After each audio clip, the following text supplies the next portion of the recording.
Fala pessoal, muito boa noite. Começa agora a segunda noite do Onde Investir 2024, evento do InfoMoney 100% online e gratuito. Todos os dias dessa semana, sempre a partir das 6 da tarde, a gente recebe os maiores especialistas do Brasil e do mundo, viu? Para explicar o que realmente importa para quem quer investir em 2024. Onde Investir 2024 conta com o patrocínio de XP Investimentos, Invest Smart e Nomos. Você pode conhecer mais sobre essas empresas nos links aqui na descrição do vídeo, beleza, pessoal? E se você não assistiu Onde Investir ontem, porque começou ontem, você perdeu muita coisa, tá? Os nossos convidados, eles falaram sobre a carteira ideal para lucrar e se proteger, os rumos da economia no Brasil de 2024 e teve ainda um bate-papo super especial com a guru da tecnologia, a Cathie Wood. Deu vontade? Então corre para a playlist do evento para ver o que rolou. Tá aqui no nosso canal do YouTube, você pode dar uma vasculhada que tá tudo salvo.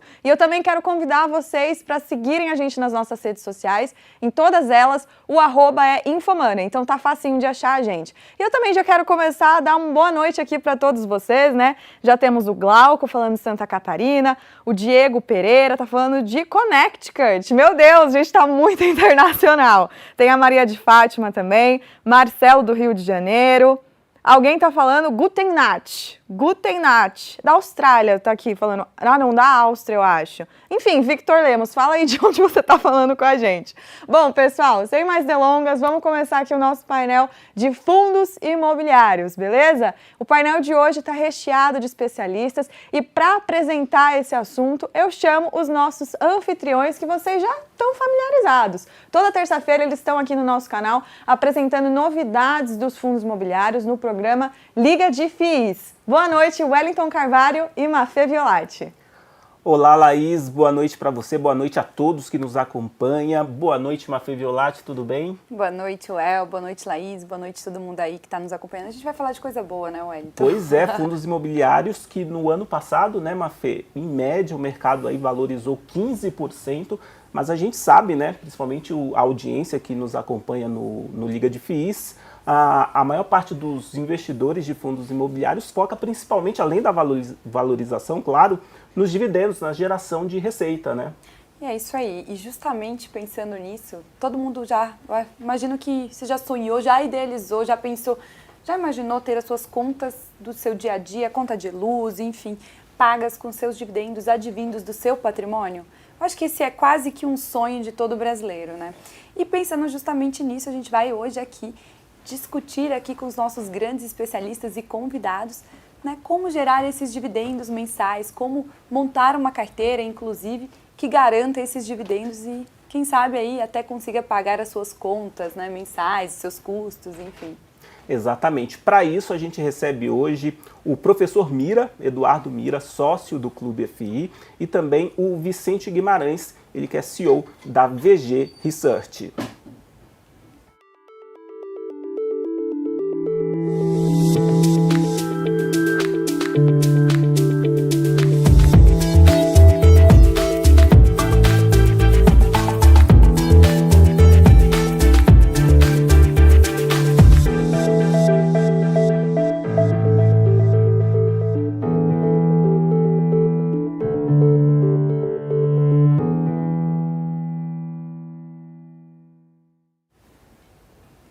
Bom, e para começar nosso bate-papo hoje aqui sobre viver de renda com dividendos, e aí vários os rendimentos dos fundos imobiliários e também os dividendos das ações, né?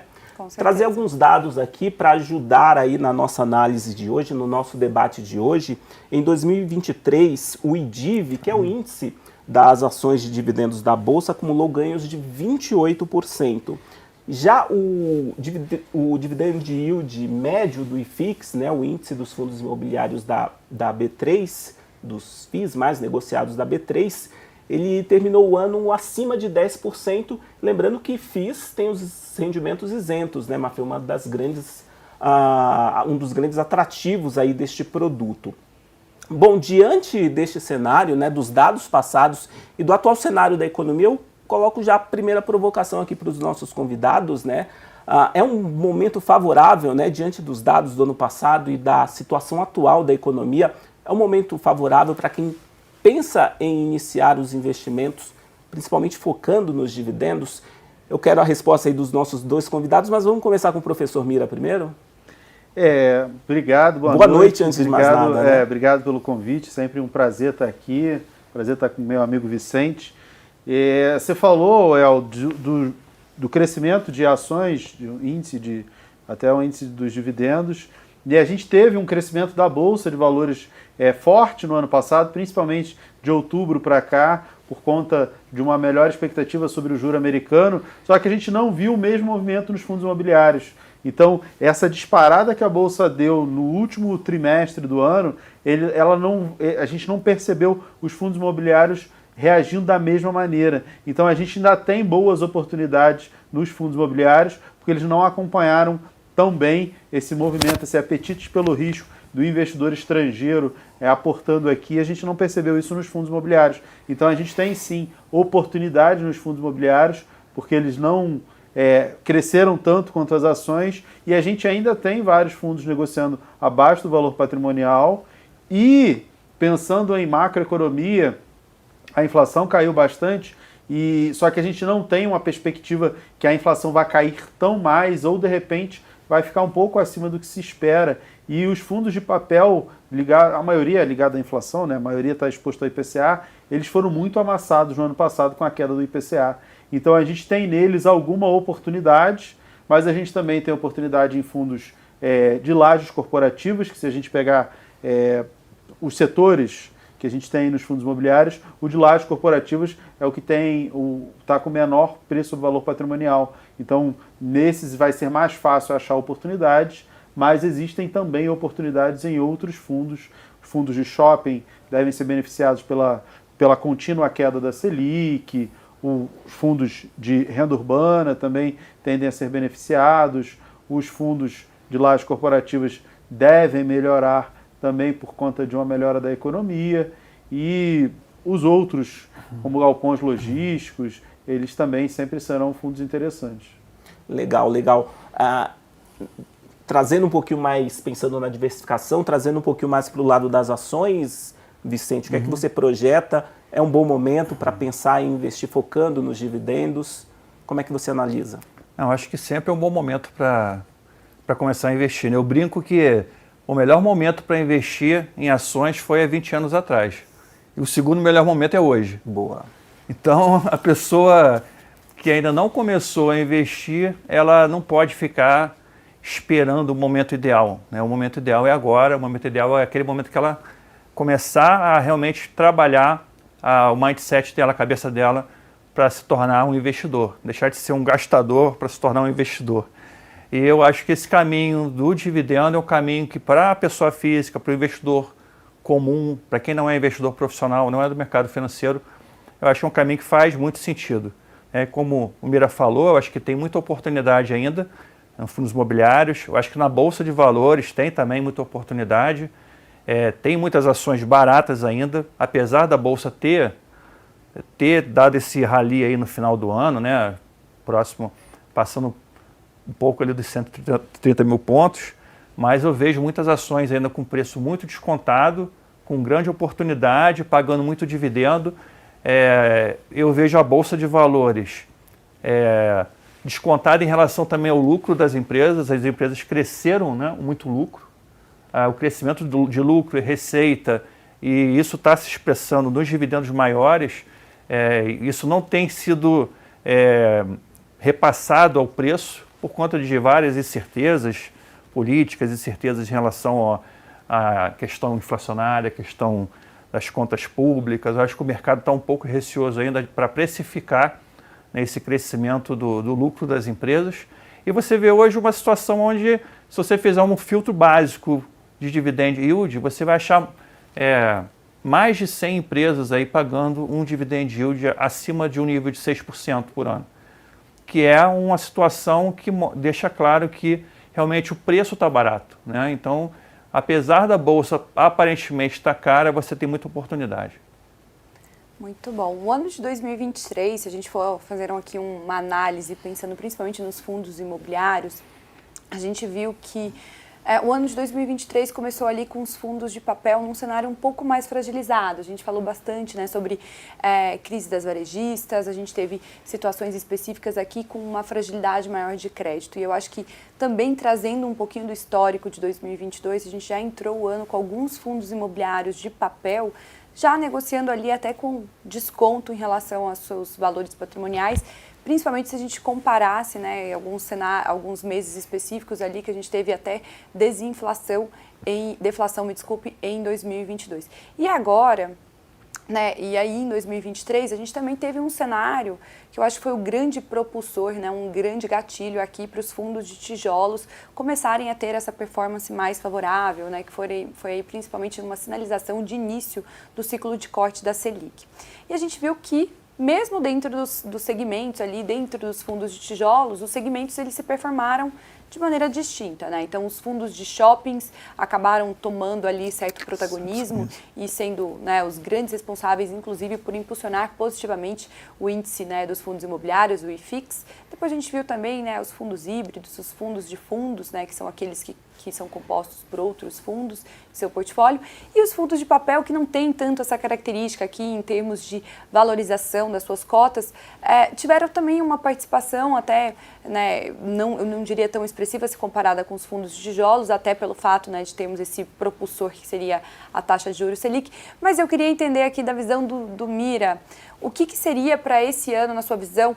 Eu sei que você já comentou, né, que existem grandes oportunidades ainda no setor de lajes, né, no segmento de lajes, mas quais são os principais gatilhos para nós percebermos desempenhos favoráveis e até gatilhos que possam vir a impactar nos dividendos, né? A gente fala muito da valorização das cotas, mas olhando no outro âmbito, né, nos dividendos, então no âmbito de eventuais reajustes de aluguéis, né, que isso possam ser repassados, ou crescimento de consumo e eventual, né, nos próprios shoppings, o que tem no seu radar, o que você está, né, mapeando como gatilhos que possam vir destravar valores, principalmente, né, para os gestores, para os segmentos distribuírem mais dividendos, e quais são os seus segmentos, no caso, que você tem ali como favoritos, né, principalmente para esse ano, né, fazendo uma composição de uma carteira, o que está no seu radar e qual que seria o seu segmento favorito?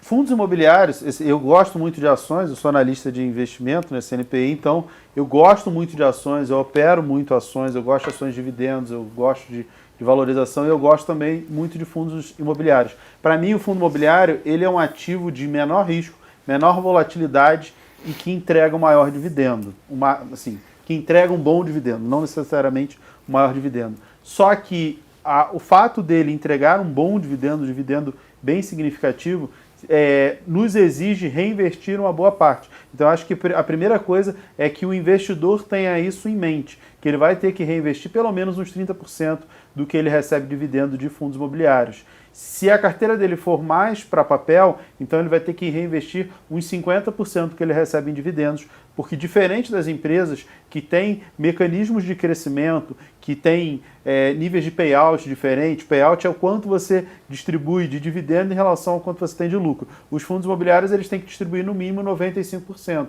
As empresas definem, tem empresa que distribui 1% do lucro e tem empresa que distribui 50%, 60%, 70%. Depende do que a empresa quer. A empresa consegue fazer essa gestão do capital, inclusive ela consegue pegar capital de terceiros, ela consegue pegar dinheiro emprestado para fazer o seu crescimento. O fundo imobiliário não pode fazer isso.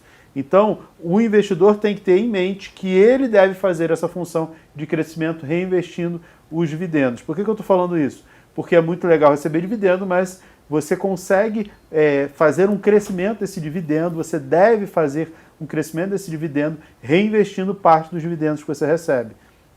Todo mundo adora fundo de papel, porque são os que pagam percentualmente o maior dividendo e eles pagam porque eles têm maior risco, porque a duration deles é menor, então você tem toda uma característica técnica que justifica um maior dividendo. E isso obriga o investidor a reinvestir mais, por isso que eu falei aí em torno de 50% do dividendo recebido. Uma carteira, eu acho que, onde tem as maiores oportunidades. Se a gente pensar no ciclo econômico, a gente vai ter aí um contínuo corte de taxa de juros. Espera-se de uma Selic terminal, a Selic ao final do ano, de 9%. Isso vai incentivar o comércio e maior consumo, então shoppings vão ser impactados positivamente. Isso melhora quando a Selic cai, a gente tem uma melhor precificação dos ativos, seja as ações ou as cotas dos fundos imobiliários. O investidor ele aceita pagar mais caro para receber aquele mesmo dividendo, porque antes na renda fixa ele recebia mais, com a queda Selic ele passa a receber menos, então ele aceita receber menos de dividendo, e isso significa que ele aceita pagar mais caro. Pagando mais caro, significa que o preço das cotas e das ações sobem. Então a gente tem nos fundos de shopping maior consumo, o que pode gerar um maior dividendo, porque as lojas dos shoppings têm maior receita e podem pagar maior dividendo com esse movimento, além da valorização das cotas.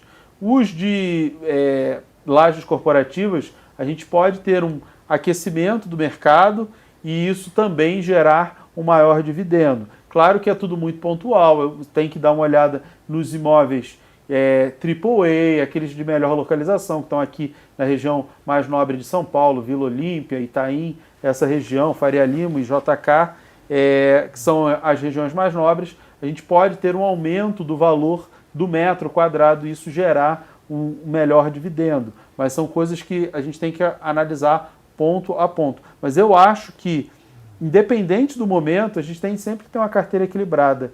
Fica muito mais fácil. Eu procuro direcionar a minha carteira. Ano passado, eu já comprei mais papel do que normalmente eu tinha. Comprei bastante tijolo, direcionei minha carteira para tijolo mais ano passado. Geralmente, ela fica perto de 50-50, mas eu acabei direcionando quase que 70% para tijolo, mas aí eu já estou olhando oportunidades de papel, comprei alguma coisa. Esse ano eu penso em comprar mais papel para aproveitar tudo isso que os fundos de papel sofreram. Então, minha carteira de fundos imobiliários, que está focada exclusivamente em geração de renda, eu nem considero, mas o fundo valorizou. Eu me aproveito dos movimentos, é óbvio, subscrições, trade, ver o que vai valorizar, mas o meu foco maior é em dividendo. Então, eu acho que a primeira coisa é ter uma carteira equilibrada. Hoje dá para ser 50-50, 50% papel e 50% tijolo. Maior parte do papel ainda voltado a IPCA. Dá para colocar um pouquinho voltado a CDI, um KNCR, um VGIR, fundos voltados a CDI. Dá, embora eles tenham até uma redução do dividendo com a queda da Selic, a cota deles acaba não caindo. Então, eles são uma opção defensiva para quem quer uma carteira mais segura. Mas dá para ter aí metade da carteira em fundo de papel e a outra metade em fundos como lajes, logísticos, shoppings. Eu gosto de carteira com essa composição. Legal. Acho que o Mira acabou respondendo a pergunta aqui da nossa audiência, do João Pedro. Quais os melhores fundos que os nossos convidados acham para 2024? Mira já deu o caminho das pedras aí. Quem sabe até o final da nossa live, né, do nosso programa, ele cita algum fundo que está de olho, né, mais especificamente. Vai que ele fala um ticker, né? Quem sabe, né? Vamos vai depender da audiência aqui, né? também. Vamos pedir like, Wellington? Pois é. Eu vou estender a pergunta que a Mafê fez para o Mira, para o Vicente, mais do ponto de vista das empresas. Isso. Quais segmentos, pensando, claro, nos dividendos, quais os segmentos mais atrativos, mais promissores para 2024? Eu continuo com o básico, né, na parte de dividendos. Eu acho que o setor de bancos é um setor que ficou um pouco para trás ainda na questão da precificação. Tem muito banco com preço descontado ainda, principalmente os bancos de médio porte, pequeno porte, né, que estão pagando aí bons dividendos. O próprio Bradesco, né, ele já deu uma recuperada ainda, mas ele está longe do que ele foi lá atrás, em termos de precificação, em termos de dividendo também. Os bancos seguraram um pouco os dividendos, então muita gente se frustrou por isso e ficou, cadê o dividendo, né? Ficou cobrando da gente, poxa, vocês recomendaram esse banco, esse aqui não pagou dividendo. Mas acontece, as empresas são cíclicas, passam por momentos, mas o que eu falo pro pessoal é o seguinte, no setor bancário, esse dinheiro, né, Mira, ele tá guardado ali, está provisionado, foram feitas provisões, né, para calote, para facilitar, eu chamo de provisão para calote, que é uma reserva que o banco faz né, por causa do aumento da inadimplência que vem lá da pandemia. Né? Ou seja, em algum momento essa provisão vai se reverter e esse dinheiro vai sobrar e vai para a mão do acionista. Né? Então, assim, eu acho que banco é um setor interessante, eu acho que eu vejo muita oportunidade de dividendos no setor que pouca gente fala, que é o setor de construção civil, né? Porque é um setor que está muito amassado, os preços estão muito... grandes empresas, né? A própria Cyrela, Exitec, são famosas, tiveram o preço com quedas de mais de 50%, né? A Cyrela se recuperou um pouco, mas a Exitec ainda está com uma queda muito grande, é uma empresa que tradicionalmente paga dividendos. Você tem as pequenas construtoras também, né, que atuam no Minha Casa Minha Vida. Então, empresas que hoje estão pagando 15%, 10% de dividend yield. Por quê? Porque ela paga muito dividendo? Não, porque o preço está muito baixo. Então, pelo fato do preço estar baixo, aquela relação dividendo-preço fica muito alta. Interessante. Então, assim, é um setor que pouca gente fala em relação a dividendo. Porque quando você olha para o setor de construção, a gente entende que não está no auge do ciclo de construção. Você não tem um boom imobiliário hoje no Brasil. Uhum. Você está num ciclo de baixa. E o momento certo para você comprar é no ciclo de baixa. Porque você vai ganhar com a valorização e vai ganhar com o dividendo que ela vai pagar lá na frente também. Então, assim, eu vejo o setor de construção com bons olhos, seguros também. Tem ações aí que estão pagando bons dividendos, que são muito seguras, né? Que às vezes a pessoa fala, eu vou investir em ações, né, e vou correr risco, né? Mas eu acho que se a pessoa escolher empresas certas, comprar com preço certo, né, não comprar caro, eu acho que a pessoa consegue fazer bons negócios e ter tanto uma boa rentabilidade da carteira, uma boa valorização, quanto também um dividend yield legal. Uhum. Né?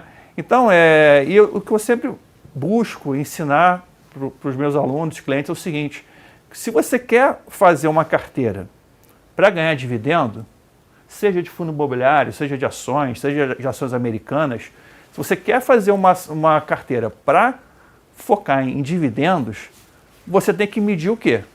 O dividendo. Então o cara chega para mim e fala assim, eu quero focar em dividendo, eu quero uma carteira previdenciária, e tudo bem, a gente vai lá, constrói uma carteira para a pessoa passa 2 meses, a carteira desvaloriza. O cara, não está dando certo, está desvalorizando. Eu falei, vem cá, você falou que quer dividendo. Então você tem que medir o dividendo. Se eu quero ir para o norte, eu tenho que pegar uma bússola apontada para o norte, tem que seguir para o norte. Então eu tenho que medir a minha carteira, tenho que medir o desempenho da minha carteira com o indicador correto. Então o que eu busco ensinar é o seguinte, cara, mede o dividendo, mede o crescimento do seu dividendo ano a ano. Porque quando você vê o seu dividendo crescendo 50% por ano, 100% por ano, você vai deixar de ficar preocupado se a bolsa cresceu 5%. Muita gente fala, a bolsa cresceu. Qual foi o ano passado, né, de 2022, que a bolsa cresceu 5%? 2022, acho que foi. Em 2023 cresceu, acho que 22 ou 24%. 2023 cresceu bem. Em mas 2022, cerca de 5%. Foi 5%. E muita gente ficou, a bolsa 5%, foi menos que o CDI, foi menos que a inflação. Você falou uma coisa interessante. Eu falei, cara, mas a renda passiva, a sua renda aqui, de dividendos, cresceu 50%. Então, sua renda cresceu 10 vezes a inflação, 10 vezes o... o foco na estratégia, né? É a estratégia de olhar realmente e medir realmente aquilo que importa para quem... Se a pessoa quer se aposentar com uma renda passiva e que quer viver de renda, ela tem que medir aquilo que realmente importa. Né? Eu acho que é uma coisa muito importante que as pessoas se atentem se a empresa tem lucro, ela pagou todas as suas atividades e teve lucro, ela vai escolher o quanto ela vai distribuir em dividendos e o quanto ela vai reinvestir na sua atividade. Pensa que se você reinveste na atividade, você tem maior propensão para crescimento e valorização das ações. Então você não pode escolher, eu quero receber o maior dividendo de todos e eu quero que ela também tenha o maior crescimento de todos. Ela não tem de onde tirar dinheiro para crescer. Mas ela vai pegar empréstimo. Ela não vai conseguir se endividar todos os anos para crescer e ainda pagar um baita dividendo. Pode fazer isso um ano ou outro, mas isso não é sustentável a longo prazo. Se a empresa paga muito dividendo, você não pode esperar dela o maior crescimento de todos. É natural que ela cresça sim, mas que a gente não deve esperar os maiores crescimentos da Bolsa foram nas empresas que também pagaram os maiores dividendos. num ano isso pode acontecer. Agora, 10, 20 anos não é de se esperar. Cabe ao investidor reinvestir o dividendo e fazer o seu trabalho. A empresa está fazendo dela e o investidor faz o seu trabalho. Por que isso? Porque é linha expectativa, né? Você aumentou o dividendo. Mas não valorizou muito. A ação XYZ valorizou mais. Falou, caramba, mas aquela não pagou dividendo nenhum. Então você quer ter a maior valorização e o maior dividendo? Não dá, né? O que a gente sempre trabalha, né, na cabeça das pessoas é isso. Investir com foco em dividendos não significa investir apenas nas maiores pagadoras de dividendo. Entendeu? A pessoa fala, mas como assim? Porque a empresa talvez hoje não esteja pagando bom dividendo, mas a gente entende que ela vai passar a pagar bons dividendos no futuro. Até porque, desculpa, Vicente, o projeto Viver de Renda é algo de longo prazo, exato, né? Normalmente exato. Tem que ser algo longo prazo, né? Quando a gente, vou dar um exemplo bem claro, que foi bem interessante para a gente, que quando a gente recomendou Petrobras, a gente entendeu que Petrobras ia pagar muito dividendo. Porque ela tinha muito capital, tinha muita reserva de caixa, muita reserva de lucro. Ela falou, até ela não está gastando esse dinheiro, ela não está investindo, ela vai distribuir esse capital todo. Então, quando a gente recomendou, ela estava pagando, o dividend yield dela era 3%, 2%. No ano, fechou o ano com um dividend yield bem baixo. E no ano seguinte pagou 60% de dividendo. Entendeu? Então, assim, às vezes você olhar para frente e entender que aquela ação vai pagar bons dividendos no futuro, é também uma forma interessante de investimento. Né? E pegando o que o Mira falou, né, é verdade isso, essa empresa tem esse antagonismo, né, o crescer, o pagar dividendo, mas no Brasil é um mercado tão interessante, tão bom, que você acha empresas que crescem e pagam dividendos. Você vê empresas que crescem lucro consistentemente ao longo dos anos, crescem receita consistentemente ao longo dos anos e pagam dividendos crescentes também ao longo dos anos. Alguma para o nosso investidor ficar atento aí para 2024? Olha, vou falar... tentei, hein, pessoal? Tô tentando. Não tem problema. Eu acho que tem várias, assim. Eu acho que a Trisul, por exemplo, é uma construtora. Se você pegar ela, tem lucros crescentes ao longo dos últimos anos, né? Ela não tem um dividendo tão grande, mas se você olhar uma empresa que tem um crescimento de lucro, né? Isso deve se refletir em algum momento na precificação da empresa. Porque o lucro cresce. Se o preço não está subindo junto, tem alguma coisa errada na precificação. Né? Então, uma hora essa precificação vai ocorrer. Então, ela tem um potencial de valorização, tem um potencial de pagar bons dividendos e tem um potencial de crescimento também. Então, acho que investir em dividendos não é só olhar as ações que têm maior dividend yield, ou os fundos imobiliários, né, que têm maior dividend yield, e comprar aqueles ativos. É a pessoa entender realmente o que está por trás e o que está por vir também. Né? Porque o que foi do passado pode não se repetir no futuro. Sem dúvida. Né? Agora, você olhando para frente, entendendo, fazendo uma boa análise, eu acho que o investidor consegue pegar do mercado essas oportunidades. E Vicente? A Leve 3 foi a que pagou mais dividendo no ano passado e isso não vai se repetir. Não vai. A gente já sabe. Eu me posicionei lá atrás, recomendei ela lá atrás em 2022, ela teve um baita crescimento, mais de 100%, e pagou um baita dividendo, mas isso não vai se repetir em 2024. Exato. Então, é o que o Vicente falou, tem que estar atento. Itaúsa é uma que deve pagar dividendos melhores, tudo bem que já fez bonificação, porque ela já investiu bastante e tende a investir menos, agora está na fase mais de colher os frutos do que foi plantado e tende a pagar melhores dividendos a partir desse ano. Legal. E acho que tanto o Vicente quanto o próprio professor Mira comentaram aqui, né, de certo modo, a volatilidade está associada até com essa questão da performance que você comentou aqui, daquela pessoa que te pediu para montar uma carteira associada principalmente para os dividendos. E o professor Mira, né, comentou aqui no início que os fundos imobiliários têm, né, uma volatilidade significativamente menor do que as ações, o IBOV no caso.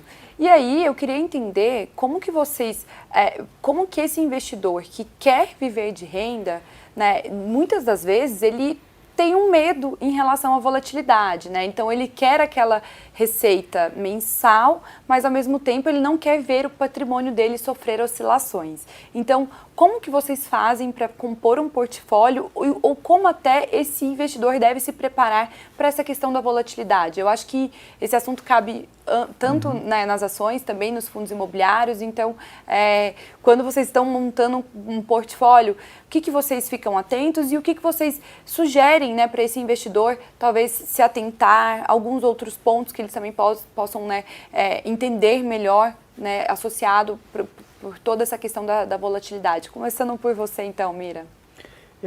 Eu acho que a primeira coisa é estabelecer objetivos e metas muito claras. Porque a partir do momento que o investidor tem uma meta muito clara, ele sabe por que ele está investindo e a partir daí fica mais claro dele aceitar aquela ideia de portfólio, ficar confortável. A segunda coisa é entender como é que funciona o mercado. Eu acho que o mercado de investimento de renda variável, principalmente, o de renda fixa também, que também tem bastante volatilidade, mas o mercado de renda variável, principalmente, é igual você chega na praia. Você não chega na praia e pula de cabeça, não sabe a profundidade, não sabe se o mar está gelado. Você bota um pé para sentir a temperatura. Por isso, eu criei, por exemplo, a carteira de R$50, tanto para fundos imobiliários quanto para ações. Faço isso publicamente no meu canal, do canal da Me Poupe, do Clube FI. Com R$50, você investe lá. Você vai ficar rico investindo R$50? Óbvio que não. Mas você já vai sentir a volatilidade. Você já vai sentir o pagamento dos dividendos. Ah, você tem 10 milhões de reais. Tá bom, mas se você botar R$50, você não vai morrer, não vai mudar nada na sua vida, mas você vai entender como é que funciona. Eu acho que para quem está começando, o primeiro passo é entender o funcionamento do mercado. Não adianta, eu tenho muito dinheiro, eu tenho pouco dinheiro, vou colocar aqui porque eu preciso gerar renda. Se você não entende o funcionamento do mercado, você não vai conseguir extrair o melhor dele. Por quê? Porque você vai ficar com medo, vai investir na hora que é para comprar, vai comprar na hora que tiver que vender, você vai querer comprar, você vai fazer tudo errado. A primeira coisa é entender como funciona o mercado, se habituar com a volatilidade, porque por mais segura que seja uma carteira, se tem algum ativo de renda variável, algum ativo de bolsa de valores, ela vai variar. É renda variável. Vai subir e vai cair, isso é normal. E quando cai, você aproveita para comprar mais barato, e quando sobe, está tudo bem. É isso que a gente espera também. Você tem que se habituar e começar com pouco. Eu acho que é o principal passo, a principal dica começa com pouco, sente como é que as coisas funcionam e a partir daí vai ganhando coragem e vai investindo mais e mais. Eu acho que investir em conhecimento, estudar, não necessariamente comprar um curso, mas ler um livro, como o InfoMoney tem muito conteúdo, assistir lives, ver o conteúdo, ler na internet em sites especializados de pessoas do mercado, de profissionais do mercado, também vai ajudar a entender quais os rumos da economia, quais os investimentos estão favoráveis para aquele momento da economia e você vai se sentir mais confortável. Acho que essas seriam as principais dicas. Eu já vejo a volatilidade com bons olhos, né? A teoria moderna do portfólio, né? Eu estudei muito isso, tenho doutorado em economia, então já estudei bastante sobre parte teórica, a parte acadêmica da questão dos números. E quando a teoria moderna do portfólio, o que ela tenta fazer? Ela tenta, na grande parte das vezes, reduzir a volatilidade dos portfólios. O maior retorno com o menor risco. Exatamente. É você gerar o maior retorno possível com a menor volatilidade possível. Por quê? Porque o mercado, ele geralmente, e o investidor, principalmente o investidor pessoa física, ele entende volatilidade como risco. Ele entende que se ele comprar uma ação por R$15 e a ação cair para 10, que ele está perdendo dinheiro. Então, o que eu tento passar de forma inversa a isso é que a volatilidade é uma oportunidade. E se na Bolsa de Valores, nos fundos imobiliários, a gente tem volatilidade, essa volatilidade deve ser usada a favor do investidor. Por quê? Nos momentos que as ações ficam muito baratas, é o momento onde ele pode comprar uma ação que está visivelmente mal precificada e pode ter um dividend yield muito grande. Por exemplo, a Taesa, todo mundo conhece, a Taesa, a transmissora de energia elétrica, uma excelente pagadora de dividendos, a maior pagadora de dividendos dos últimos 10 anos, em média. O dividend yield maior foi da Taesa. Então, se você pegar ela hoje, a R$40 e pouquinho reais, ela está com dividend yield de 8%. Então, assim, é um dividend yield legal. Mas imagina quem comprou ela em 2018, quando teve a crise hídrica. E eu falo pessoal, o que a Taesa tem a ver com crise hídrica? A Taesa não é geradora, ela é uma transmissora, ela bota um poste e bota um fio.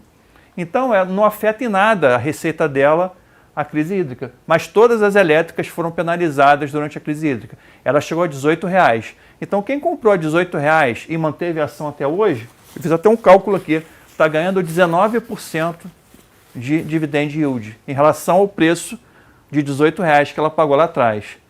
Entendeu? Então, assim, como é que eu consigo obter um dividend yield muito maior?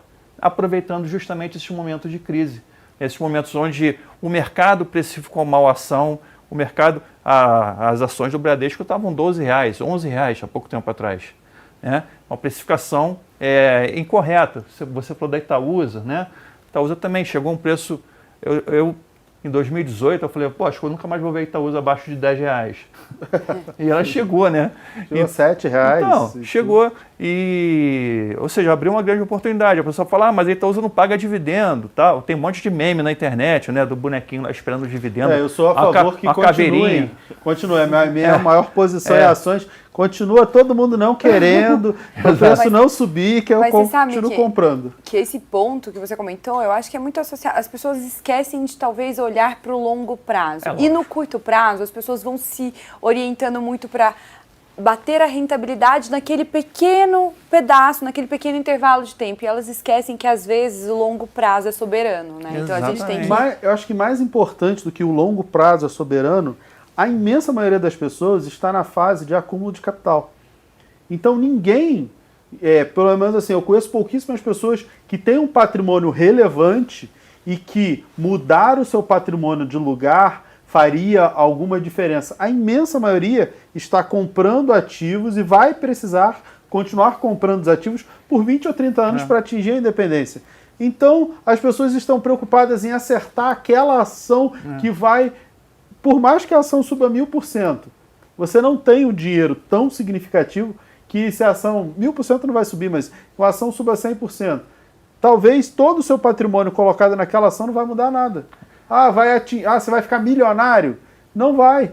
Por isso que as pessoas têm que pensar em comprar ações, fundos imobiliários todos os meses, e você vai precisar fazer isso por vários anos. Então não adianta pensar, a diquinha quente, a melhor oportunidade da vida está aqui. Não faz diferença, porque de repente todo o dinheiro que você tem é R$1.000 para colocar lá, se aquilo ali virar R$10.000, sua vida não mudou por conta disso. Você precisa criar a disciplina de investir todos os meses. A disciplina de investir todos os meses, ela é mais importante do que você acertar o superativo que vai ter o melhor retorno de todos. Engraçado que a pessoa pergunta assim para mim, Vicente, quanto que é o longo prazo? Eu falo, longo prazo é 20 anos, acima de 20 anos. Aí o cara fala, mas tudo isso? Eu falo, tudo isso. Mas aí eu não vou investir, então não investe. Então, daqui a 20 anos vai continuar pobre. Porque assim, os 20 anos vão vir, vai passar 20 anos. E você tem que tomar a decisão de fazer ou não fazer. Então, assim, às vezes a pessoa se assusta com esses 20 anos, né? E ela esquece do longo prazo. E no curto prazo é tudo irracional. No curto prazo a precificação tem 1000 fatores que interferem. A Laís já está fazendo esse sinal aqui, eu acho que é tempo, né? Mas acho que o papo tá bom, né? Tá bom. Eu queria dar só uma dica que eu acho que é interessante para quem está começando a investir. Vai investir em ações. Como o Vicente falou, a gente tem a teoria moderna dos portfólios, Markowitz, que ele fala ali que entre 9 e 16 ativos é uma quantidade legal para você ter o benefício da diversificação. Mas pensa assim, você pode ter 12 ativos, 12 ações, separa em 4 setores perenes: bancos, elétricas, saneamento e seguros. E aí você pega umas 3 ações de cada setor, você vai ter esses 12. Aí você pega banco, sei lá, Bradesco, Itaúsa e Banco do Brasil. Seguradoras você só tem 3, né? Então, Caixa, BB Seguridade, Porto Seguro. Aí saneamento você também só tem 3. Vai Sanepar, Semig e Sabesp. E... Eu não escolho, não. Elétricas... Eu tenho as 3. Exatamente, você tem 3. A que tá barata no momento eu compro. E a elétrica você pode pegar transmissoras, que são as melhores, Transmissora Paulista, a Taesa e uma Engie da vida. Assim você consegue montar uma carteira com 12 ativos perene. Vão ser as melhores valorizações da história? Não vão, mas vão pagar bons dividendos. Você está exposto aos melhores setores, aos setores mais perenes, com diversificação, e eu acho que vai ter uma carteira aí tranquila para quem está começando. É uma ideia. Não, é uma recomendação? Estou falando só para vocês terem uma ideia de composição de portfólio. Só para encerrar, e para a Laís não brigar com a gente, mas é rapidinho. A gente tem visto aí nos últimos anos, nos últimos meses, novos produtos que pagam dividendos, Bitcoin que paga dividendos, ETF que paga dividendos. Vocês gostam de algum deles? Tem outra alternativa de dividendos? Ou focam mesmo fundos imobiliários e ações, por enquanto? É igual você vai no mercado, tem leite da vaca, mas tem leite de amêndoa, tem leite de soja. Eu prefiro leite de vaca. Então, assim, eu gosto do dividendo tradicional. Eu acho que investir em empresas, investir em negócios, ter algo por trás daquilo, né? Assim, eu acho que o mercado financeiro ele cria ele tem uma criatividade interessante para poder atrair até o público. Eu acho que o ETF que paga dividendo tem tudo isso. Mas eu acho que o investimento passivo é legal, mas eu acho que o investimento ativo acho que é o melhor caminho sempre. A pessoa tomar conta do seu dinheiro e ter lá a fazenda dela de vaquinha leiteira e cuidar das vaquinhas leiteiras dela e deixar elas crescerem. Né? Acho que é isso. Acho que se você quer produzir dividendo, você tem que ter ação que gera dividendo. Se você quer ter uma fazenda de leite, você tem que ter vaca leiteira. Não adianta você ter poodle, ter peixinho dourado, ter hamster, né? Você tem que ter vaca leiteira. Então eu falo pro cara, você quer dividendo, mas sua carteira está cheia de poodle, está cheia de Doberman. Não tem como. Boa. Você não vai ter dividendo, né? Então, assim, às vezes um direcionamento, uma mudança de direção, né? E a pessoa entender que é a longo prazo, entender que tem que investir nas ações certas no momento correto e pensar sempre lá na frente. Né? Eu falo, investimento em ações, ele tem começo, tem meio, mas não tem fim. É para a vida toda. E eu falo, você não está investindo para você está investindo para a sua família.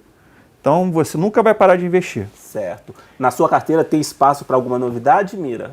Eu sou investidor de Bitcoin desde 2016, 2017, e eu não vejo vantagem. O Bitcoin, o dividendo, ele provém de lucro que uma empresa tem, que um fundo imobiliário tem, daquela sua atividade. O Bitcoin ele é uma moeda, igual ao dólar, então você não tem como ter dividendo de uma moeda. Nela você vai buscar valorização ou desvalorização. É mais para trade, para valorização. Então eu não vejo dividendos de Bitcoin. Tem o mercado sempre gourmetizando uma coisa ou outra, mas não me chama atenção. Já os ETFs que pagam dividendos, não invisto, não vale a pena, não acho interessante, porque os dividendos são tributados.